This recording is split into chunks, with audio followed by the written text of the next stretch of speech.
Check mic test, mic test. Sana gumana ka. Kasi nakaraan konting galaw lang to, nakawala eh. So let's go mga tol. Good morning. So araw ng Monday, samahan nyo ako, tapasok naman tayo ulit sa trabaho. BGC. So habang namabiyahe tayo mga tol, magkwentuhan tayo about sa NCAP na yan, no, diba? Okay, so let's go. 6:37 mga tol, ang oras 6:37 ang oras. Oh hi. So nanibago tayo doon sa atong ano, no, ang nakaraan ginamit natin yung ating LS2 nabigatan. So ngayon ang bago, full pack, gawa ng dala tayo ng cover ng motor kasi yung gamit natin yung parang ano lang, ordinaryong cover. So naano siya, tawag doon, nalulusot ng alikabok at bigat. Ramdam ko yung bigat ng bag, no? Alikabok at tubig, delikado. So 1 week na naman tayo doon sa ating trabaho. So linggo na naman ang ating weekend na naman ang ating uwi, no? Kasi mahirap nga bumiyahe, gawa ng araw-araw, nakakapagod din, maaga kang alis. So magkakarga tayo doon sa Bunex, no? Gusto may Molino Boulevard, doon tayo magkakarga. Kalahati na yung ating gas. So yun, at punta na tayo sa ating topic mga tolong, sa NCAP. So patakaran ng MMDA, No Contact Apprehension Policy NCAP.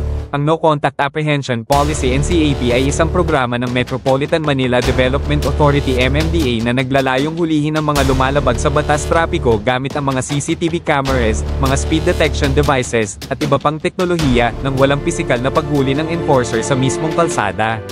Layunin ng NCAP, bawasan ang katiwalian sa lansangan, pabilisin ang daloy ng trapiko, pahusayin ang disiplina ng mga motorista, magbigay ng ebidensya sa pamamagitan ng video o larawan.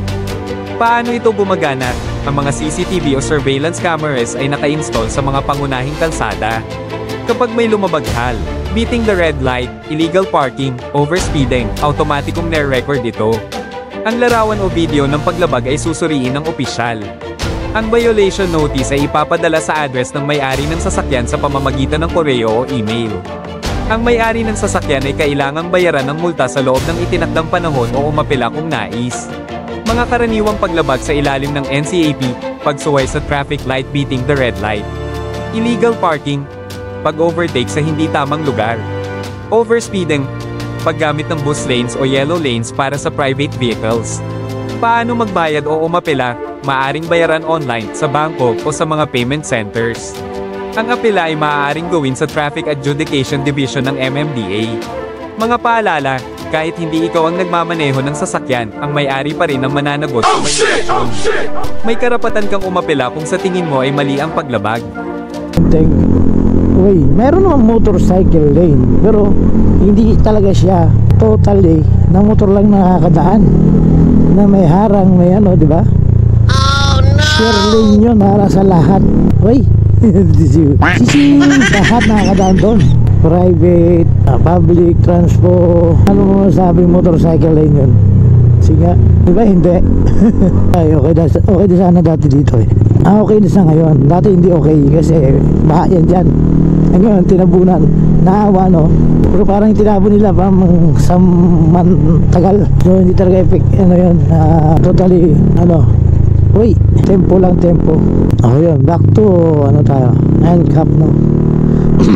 Naramdam ko na konting lambot. Kaya natin, ano, no? Shock, bagay. Naramdam ko lang siguro kasi araw-araw natin. Yung nakagamit ka ng ibang motor, maramdaman mo. So, yun.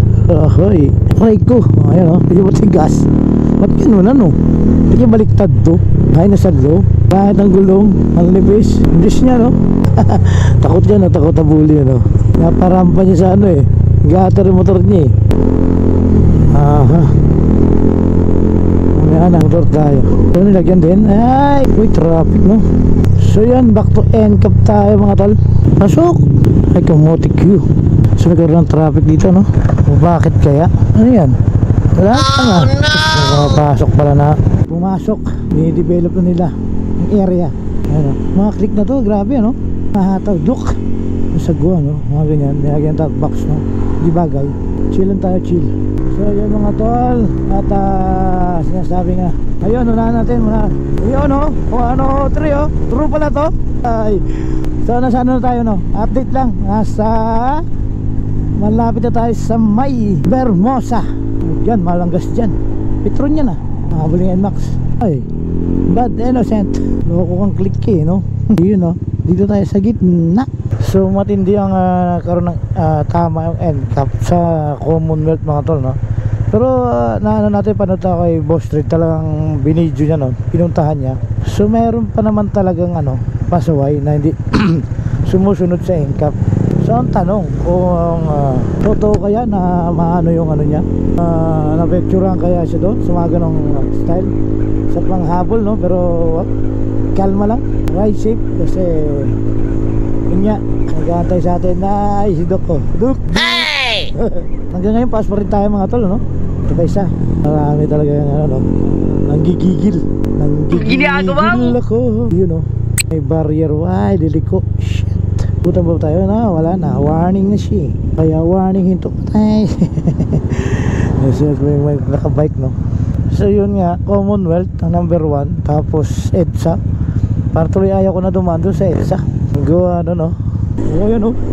Parang bullet to, si ano, NMAX. Kami muna, Brad. Traffic sa loob ah. Muna na siya, no? Kaya dapat ano, double check natin yung ating ano, yung portal, no? Kasi doon malalaman mo kung may violation ka. Sa portal pa lang. Guys, si Mirage Sea Oil 50, 54. Doon na tayo sa ano, Unix. Sure, 100% pa rin. Ito hindi naman. Kaya yung ano natin, yung GD, no, komportable doon sa ano, ay laki.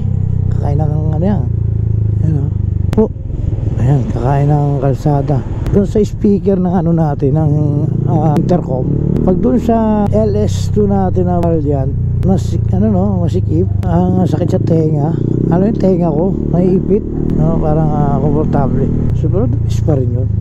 So sana makakaunita ng punta rito sa helmet, no, nakaka-carbonize. So yun, tanong, at sino ba ang yung DOTR na si pangalan nun, si Ison.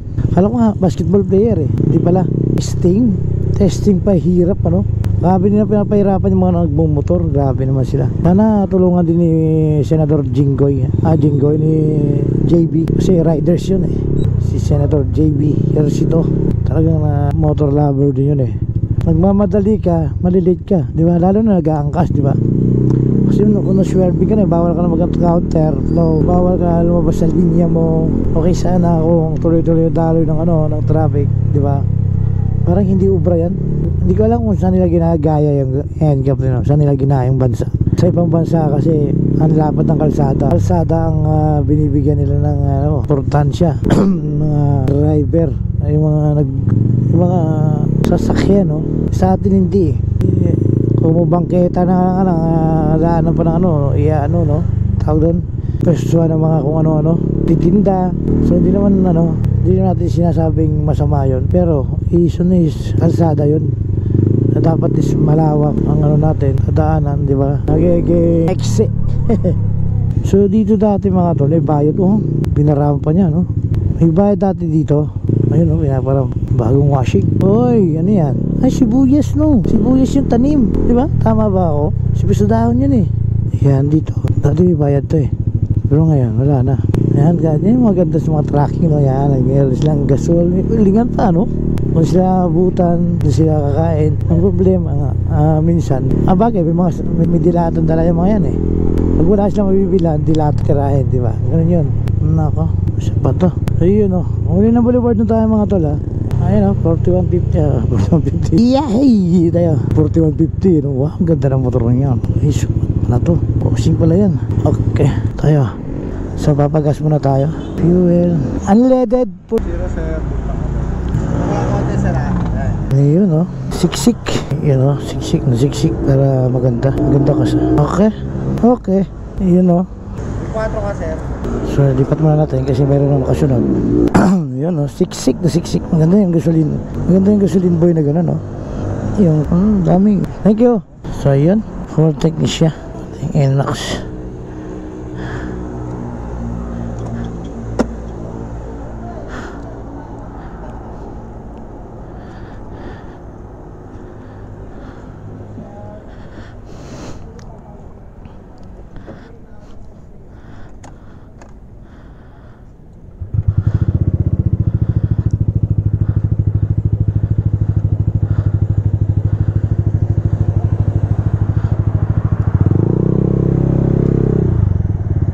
yan o, mataas na o, yung kanyang level o.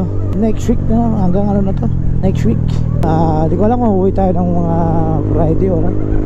So Friday na siguro o Saturday. Dami natin gagawin eh, diba? Alright, now sa Molino Boulevard pa rin tayo. So yun no, back tayo sa ating topic. So yun, sana mga tol pag-isipan nila yung mga yung nagpatupad ng NCAP, no? At kasi laking bagay din sa atin yan naman nagmumotor, pero sa ginawa nila is yung katay kinakatay. So yun lang mga tol ang ating discussion at ating topic na ano, no, pagkwentuhan habang bumabiyahe tayo. So nasa Molino Boulevard pa lang tayo. So yun, sino may next video mga tol? At next ano naman natin pag-uusapan, mga viral sa balita. So sa ngayon wala pa tayo mga content na nagagawa kasi yun, nagpatrabaho tayo, no? Busy pa. So hindi tayo makakapag-vlog ng kahit linggo. So mayroon pang, siyempre minsan papahinga na lang natin, no? Family day. So sunod ano natin, gawin natin ang paraan na at ngayon nag-iisip na rin ako ulit kung ano ulit ang ating magiging topic at content. So see you in my next video mga tol. Ride safe, lagi tanda natin, mag-ingat tayo lagi mga tol. Yan na, peace out. Uy,